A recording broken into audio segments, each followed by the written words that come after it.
Olá pessoal, tudo bem? Esse é o nosso segundo vídeo onde nós falamos sobre os valores do reino de Deus. E é tremendo pensar um pouquinho sobre isso, sobre aonde está baseado o nosso sistema de valores. Será que nós temos um sistema de valores adequado, abençoado, segundo a palavra de Deus ou não? Então é sobre isso que nós vamos falar agora, à luz da palavra de Deus, em Mateus capítulo 6, nesse segundo momento, sobre os valores do reino de Deus. Os nossos valores refletem os nossos comportamentos, as nossas angústias, crises, problemas. Então, se temos um sistema de valores correto, teremos uma vida abençoada do ponto de vista de Deus, dentro da cosmovisão cristã, dentro daquilo que a palavra de Deus nos afirma. Você pode ter certeza, você vai ter a vida abundante que Deus prometeu para vocês. Nós já vimos 4 valores interessantes dentro desse sistema correto à luz da palavra de Deus. Mas antes de falar esses 4 valores, eu vou ler o texto-chave que nós estamos lendo, é Mateus 6, 33 a 34. A Bíblia diz: buscai, pois, em primeiro lugar o reino de Deus e a sua justiça, e todas essas coisas vos serão acrescentadas. Portanto, não vos inquieteis com o dia de amanhã, pois o amanhã trará os seus cuidados, basta ao seu próprio dia o seu próprio mal. O que a Bíblia está falando aqui? Não fique ansioso, não fique temeroso, não fique angustiado. Se você buscar a Deus em primeiro lugar, se Deus estiver em primeiro lugar na sua vida, todas as outras coisas vos serão acrescentadas. Deus vai te abençoar, as coisas vão acontecer, você vai realizar os teus sonhos, porque os teus sonhos serão os sonhos de Deus. A vontade de Deus, que é boa, perfeita e agradável, vai se realizar sobre a sua vida. Então, não fique inquieto, como diz a Bíblia no 34. Não se preocupe com o dia de amanhã, porque o amanhã pertence a Deus, o futuro pertence a Deus. E encare os seus problemas diariamente, na medida em que eles forem surgindo sobre a sua vida. E não fique criando na sua mente, no seu coração, problemas que ainda nem existem. Então, nós vimos no vídeo anterior que os 4 primeiros princípios que nós aprendemos é, em primeiro lugar, reconhecer que tudo aquilo que possuímos pertence a Deus.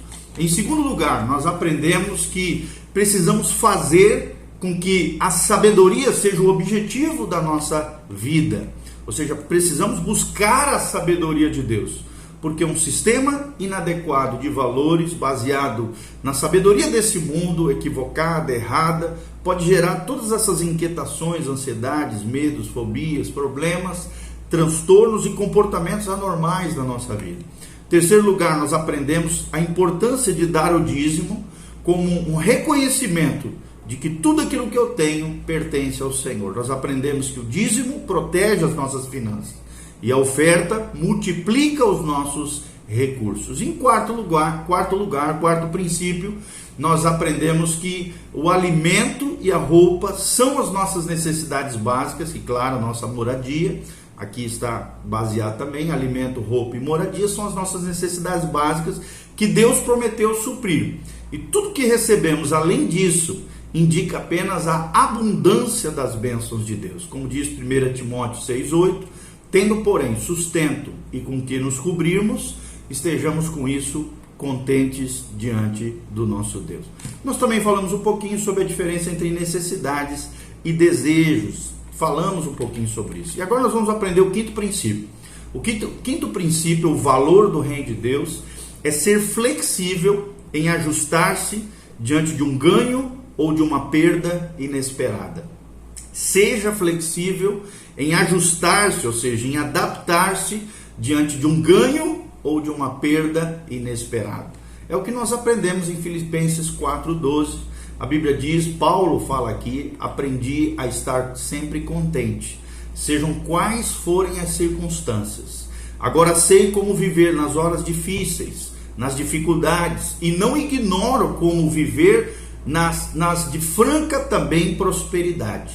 E assim aprendi a enfrentar tanto a pobreza como a abundância em geral, especificamente. Ou seja, nós vemos aqui o princípio do contentamento. Será que você tem vivido debaixo desse princípio bíblico, o princípio do contentamento? Você está contente com aquilo que Deus já te deu? Sabe, às vezes a gente quer coisas novas e somos ingratos com aquilo que Deus já nos deu.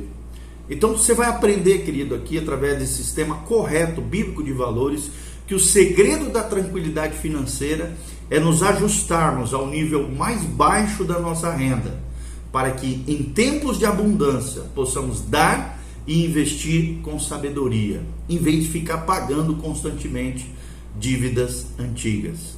Ou seja, seja simples no seu viver, seja simples na sua vida, sabe? Não seja uma pessoa cheia de frescura, movido por luxo, por ostentação, em querer viver a vida do outro, querer ter aquilo que o outro tem, me comparar com o outro.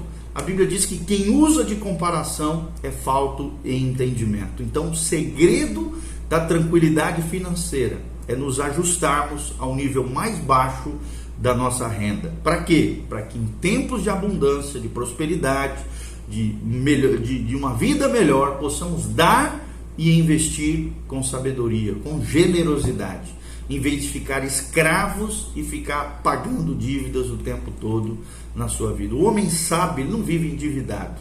Não, pelo contrário, ele sabe guardar, ele sabe também ser generoso, ele sabe viver com pouco. Quem é fiel no pouco, Deus vai conceder muito mais. A fidelidade nas pequenas coisas, disse Hudson Taylor, um dos grandes missionários cristãos da história da igreja, diz: a fidelidade nas pequenas coisas é uma grande coisa para Deus. Então esse quinto princípio é muito importante. Seja flexível em ajustar-se diante de um ganho ou de uma perda inesperada. Seja contente. Não fique reclamando, murmurando, sabe? Vendo a vida de maneira cinzenta, negativa, crítica. Não faça isso, querido. Aprenda a estar contente, seja quais forem as consequências, as circunstâncias, querido. Aprenda o princípio do contentamento. O sexto princípio que nós vamos aprender, é aumentar ao máximo os meios que Deus dá, para podermos dar conforme Deus nos orientar. Ou seja, em toda a Bíblia aparecem advertências contra a preguiça. Então Deus espera que o homem e a mulher, os homens e mulheres, aceitem o que Ele lhe deu e use o máximo do seu potencial. Olha o que diz Romanos 12:11. Romanos 12:11, a Bíblia diz: não sejais vagarosos no cuidado. Ou seja zeloso, seja cuidadoso, seja diligente. Isso é muito importante, querido. É muito importante que a pessoa esteja satisfeita com aquilo que tem no presente. De outra maneira, quando a renda aumentar, ele poderá colocar o coração nela, em vez de ver o propósito de Deus ao aumentá-la. Tem muita gente que coloca o coração na promoção, coloca o coração naquilo que aumentou do seu salário. Ele fica alegre por isso, pelo aumento, por mais dinheiro. Não é isso, querido. Não é o dinheiro que te move, que me move, que nos move, não, mas é o propósito de Deus em aumentar a nossa renda e nos prosperar, que nos move. O que Deus espera com essa renda a mais, com essa promoção que eu ganhei, com isso que Deus me deu, esse recurso que chegou inesperado? Então não seja vagaroso no cuidado, desenvolva ao máximo o seu potencial, faça cursos, treinamento, te aperfeiçoe, faculdade, pós-graduação, o que tu puder fazer para crescer, florescer, desenvolver o máximo do seu potencial, do seu trabalho, da produtividade. Seja frutífero, seja produtivo, seja alguém que realmente se empenha na sua vida profissional e gere recursos para a glória de Deus, aumentando ao máximo os meios que Deus te dá. É o sexto princípio, para podermos ofertar, abençoar, dar conforme Deus nos orientar. Lembre-se que a bênção de Deus não é só para você. A bênção de Deus, o favor de Deus é para que você seja uma bênção também na vida de outras pessoas. Sétimo princípio que nós aprendemos aqui. Sétimo princípio: aprenda a investir sabiamente.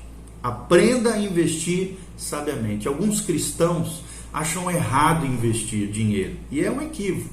Essa atitude, foi condenada por Jesus quando chamou o homem que escondera o seu talento, ou seja, o ouro ali era um recurso, não era um dom, um talento, uma capacidade, mas sim um recurso material. E ele foi chamado de mau e negligente servo.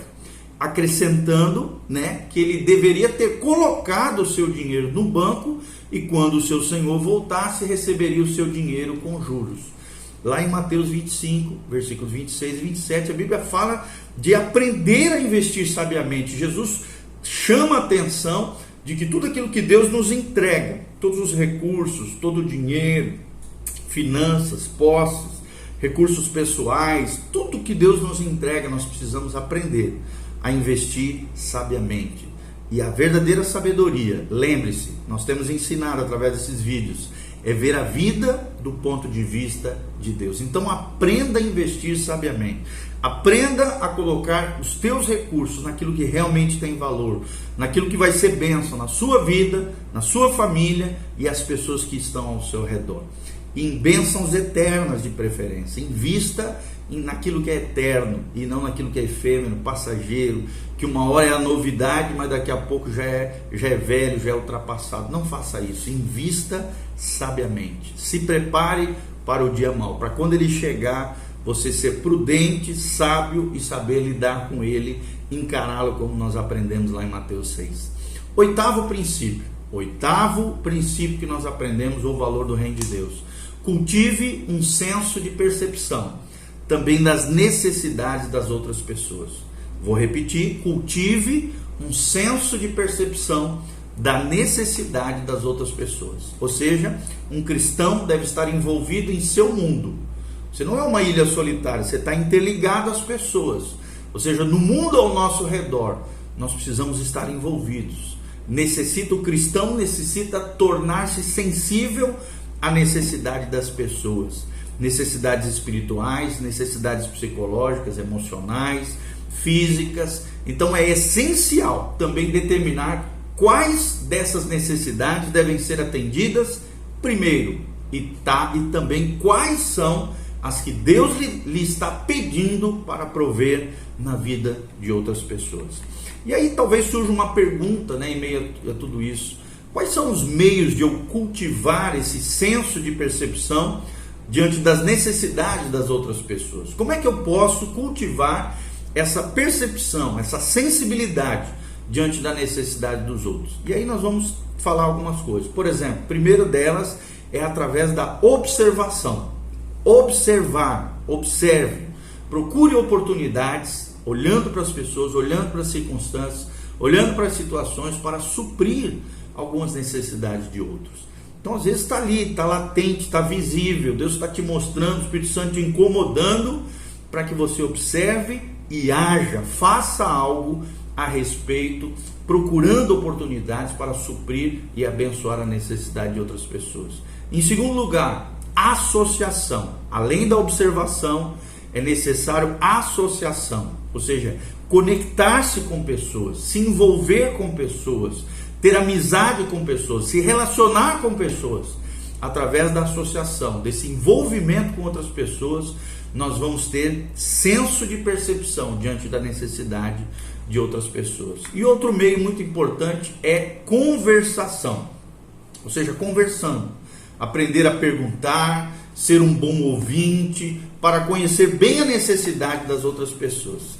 Então, pelo menos esses três meios aqui já te dá uma alta percepção diante da necessidade das pessoas. A associação, conversação e também a observação. Também procure descobrir o que Deus deseja realizar nas pessoas que traz até nós. Ou seja, Deus envia pessoas na nossa direção para se relacionar conosco.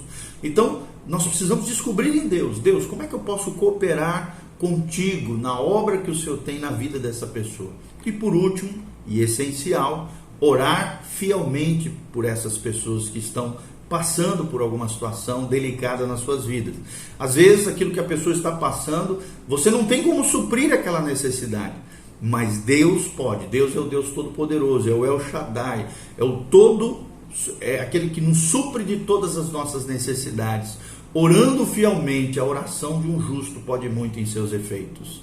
Por exemplo, quando a pessoa está enferma lá no estágio quase morrendo, às vezes não é uma questão de recurso, de dinheiro, de algo que você possa fazer, mas você pode orar, você pode interceder, você pode dobrar os joelhos e realmente orar fielmente por essas pessoas diante das necessidades.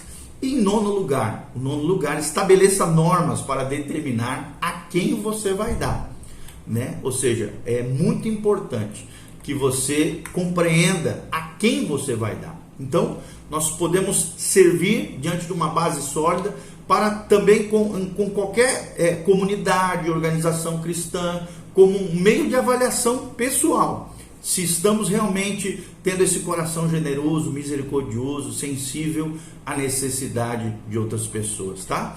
Então, quando você vai dar para alguém também, né, seja um líder cristão, um pastor, alguém que você quer, Deus coloca no seu coração que você tem que efetivar, né, tem que doar, tem que entregar determinado recurso, determinadas coisas, é muito importante se responder as seguintes perguntas. A mensagem que essa pessoa fala é fiel à palavra de Deus?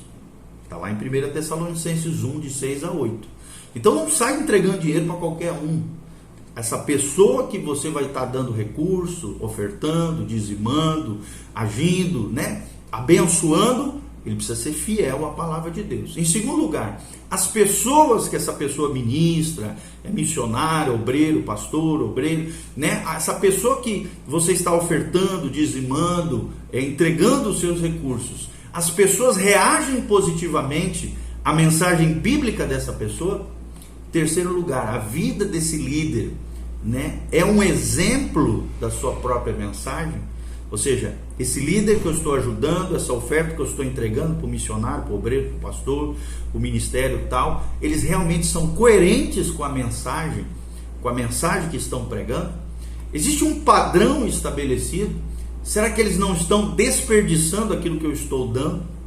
Porque infelizmente, vocês sabem que tem líderes cristãos, tem obreiros, tem gente falsa, tem gente que se aproveita, tem aproveitadores que de alguma maneira pegam os recursos das pessoas singelas, simples e usam de maneira equivocada, com desperdício, usam de maneira indevida, não onde devia, pedem por uma coisa e fazem outra. Então você precisa ter coerência, sabedoria no seu investimento do dízimo, da oferta, daquilo que você está entregando, principalmente quando se trata de líderes espirituais, líderes cristãos ou alguém que Deus me chama a abençoar. Ou seja, aquela pessoa também, outra coisa importante para pensar, ela vive pedindo dinheiro? Se ela vive pedindo dinheiro, tem alguma coisa errada na sua vida. Então, há uma diferença entre pessoas e organizações que partilham de várias necessidades. E aquelas cuja motivação é apenas levantar dinheiro, estão sempre endividadas. E isso está errado. Se você dá dinheiro para uma pessoa que vive endividada, vive ferrada, vive lascada, vive querendo viver uma vida totalmente equivocada, às vezes em vez de você estar ajudando aquela pessoa, você está atrapalhando. Você está, de alguma maneira, intervindo no tratamento de Deus na vida daquela pessoa. E se Deus está chicoteando ela, tratando, aplicando juízo sobre ela, e você intervém, você age ali, de alguma maneira se mete no tratamento de Deus, o chicote de Deus vai vir sobre você. Então não faça isso. Olhe com sabedoria, ore a respeito disso, busque direção de Deus. Então é muito importante descobrir o que Deus quer ensinar, quando também não provê as necessidades de determinadas pessoas, porque são problemáticas às vezes na área de administração, das finanças, da sua vida pessoal, da sua vida familiar. Então preste atenção nessas coisas. E outra coisa importante, alguma segurança de continuidade ou desdobramento dentro da organização, ou seja, tem que ser pessoas que tenham uma vida fundamentada, sólida, dentro de uma organização, dentro de uma igreja, dentro de uma denominação, ajudando pessoas, que não são aqueles aventureiros da fé, mas são verdadeiros obreiros de Deus, que tem continuidade, que tem desdobramento dentro de uma organização, que tem um trabalho perpétuo de anos já, de vida consagrada, santificada e realmente séria com Deus, com frutos que dignificam e que tragam, promovam glória para Deus. Então, mantenha sempre as suas finanças na perspectiva correta. Lembre-se o que diz Mateus 6,20: ajuntai tesouros no céu, onde nem a traça nem a ferrugem consomem, onde os ladrões não minam e nem roubam, conforme afirma Mateus 6,20. Então a capacidade de dar é determinada pelo que já se deu. Será que você tem sido uma pessoa generosa, dadivosa, abençoada e abençoadora? lembre-se, a bênção de Deus não é só para você, é para que você abençoe também a vida de outras pessoas. Olha o que diz Lucas 6,38: dai e ser-vos-á dado, boa medida, recalcada, sacudida e transbordante vos deitarão do vosso regaço, porque a mesma medida com que medirdes, também vos medirão de novo. Então é mais importante dar do que receber. 2 Coríntios 9,6 diz: o que semeia pouco, pouco também ceifará, mas o que semeia abundância, em abundância também ceifará. 2 Coríntios 9,6. Então lembre-se, 2 Coríntios 9,8: Deus é poderoso para fazer abundar em vós toda graça, a fim de que, tendo sempre, em tudo, toda suficiência, abundeis em toda a vossa obra. E que a motivação para se dar determine a sua recompensa no Senhor. Conforme diz 2 Coríntios 9,7, cada um contribua segundo propôs no seu coração, não com tristeza, nem por necessidade, porque Deus ama ao que dá com alegria, aquele que é generoso, aquele que é alegre ao dar. 2 Coríntios 8,12, a Bíblia diz: porque se há prontidão de vontade, será aceita segundo qualquer tem, e não segundo o que não tem. Ou seja, é necessário prontidão, disposição de coração em dar. E lembre-se, os investimentos de uma pessoa serão tão eternos quanto as coisas nas quais ela investe. Está lá em 1 Timóteo 6,18 a 9. A Bíblia diz: ricos, mas em boas ações, sempre prontos a ajudarem os outros e a simpatizarem com eles nas horas de infortúnio. Ou seja, sejamos ricos do ponto de vista de Deus, que façam investimentos seguros, sim, mas para a vida eterna, como diz 1 Timóteo 6,18 e 19, para terem a certeza de serem acionistas, né, na vida que não tem fim, ou seja, na vida eterna que Deus compartilhou conosco. Então, use, né, faça dos seus recursos para a glória de Deus. Faça das suas finanças um dinheiro abençoado por Deus, um dinheiro protegido através do dízimo e multiplicado através das vossas ofertas, tá bom? Se por acaso você quiser sentir no coração de semear na minha vida, na minha casa, na minha família, no nosso ministério, você vê aí no link, na descrição, na parte de baixo da descrição, tem também ali um local para ofertas. Se você quiser semear na nossa vida, na nossa família, tem a conta bancária ali, você pode semear, será muito bem-vindo, será muito bem utilizado para a glória de Deus. Tenho certeza que você vai estar investindo numa família pastoral que tem feito a diferença há 21 anos para a glória de Deus, ganhando muitos frutos, frutificando, abençoando muitas vidas, além de todo esse aparato das redes sociais que hoje a gente está utilizando para a glória de Deus. Nós temos sido muito efetivos no campo, na igreja e em vários locais onde Deus nos enviar. Que Deus abençoe a sua vida, o seu coração, que haja muita bênção, prosperidade sobre você e sobre a tua casa. Lembre-se, esse ensinamento que nós estamos falando sobre os valores do reino de Deus. Os valores do reino de Deus são diferentes dos valores do mundo. Precisamos ter um sistema adequado de valores para que possamos viver uma vida abençoada por Deus. Que Deus te abençoe, que Deus derrame ricas bênçãos sobre você, sobre a tua casa, sobre a tua família. E em nome de Jesus, a bênção do Senhor venha sobre você. Amém? Glória a Deus, a paz.